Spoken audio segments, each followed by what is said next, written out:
નમસ્કાર મિત્રો, સ્વાગત છે તમારું અમારા યુટ્યુબ ચેનલની અંદર। આજના વિડીયો મિત્રો વાત કરવાના છે પાક નુકસાન સહાય 2025 વિશે। મિત્રો, પાક નુકસાન સહાય 2025 અંતર્ગત ખેડૂત મિત્રોના બેંક ખાતાની અંદર પૈસા યુદ્ધના ધોરણે જમા થવાની પ્રક્રિયા હાલ ચાલુ છે। એ અંતર્ગત ખેડૂત મિત્રોના બેંક ખાતાની અંદર પૈસા ન મળ્યા હોય તો ક્યાર સુધી રાહ જોવી।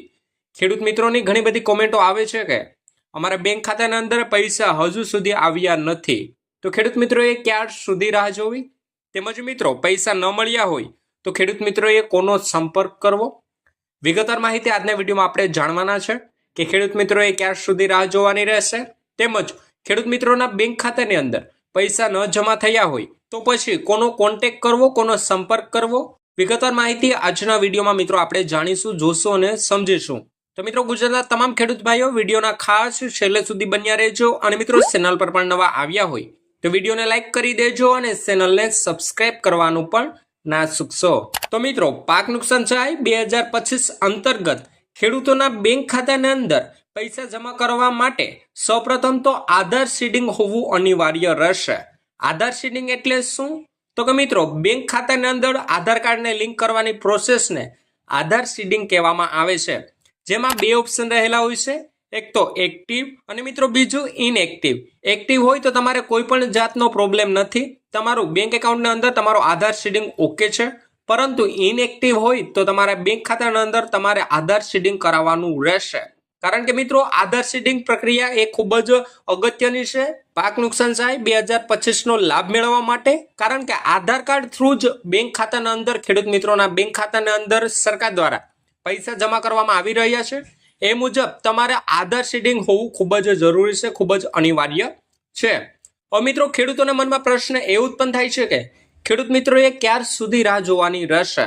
તો મિત્રો, ખેડૂત મિત્રોએ 25 ડિસેમ્બર 2025 સુધી રાહ જોવાની રહેશે।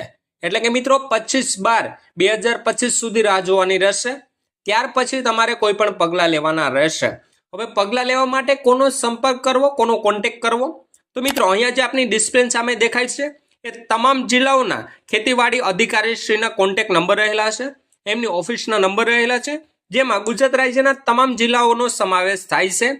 જેમ કે મિત્રો, રાજકોટ, સુરેન્દ્રનગર, મોરબી, જામનગર, દેવભૂમિ દ્વારકા, કચ્છ ભુજ, મહેસાણા, પાટણ, બનાસકાંઠા, સાબરકાંઠા, અરવલ્લી, વડોદરા, છોટાઉદેપુરના અહીંયા જે અધિકારીશ્રીના નંબરનો ઉલ્લેખ કરેલો નથી, તેમજ મિત્રો ગોધરા, મહીસાગર, દાહોદ, નર્મદા, ભરૂચ, જુનાગઢ, ગીર સોમનાથ, અમરેલી, ભાવનગર, બોટાદ, પોરબંદર, અમદાવાદ, ખેડા, આણંદ, સુરત, નવસારી, વલસાડ, તાપી, ડાંગ તેમજ ગાંધીનગર, એટલે કે મિત્રો ગુજરાત રાજ્યના તમામ જિલ્લાઓનો સમાવેશ થાય છે, જે અહીંયા તમામ જિલ્લાઓના ખેતીવાડી અધિકારીશ્રીના કોન્ટેક્ટ નંબર રહેલા છે। તો મિત્રો, ક્યારથી કોન્ટેક્ટ કરવાનો રહેશે?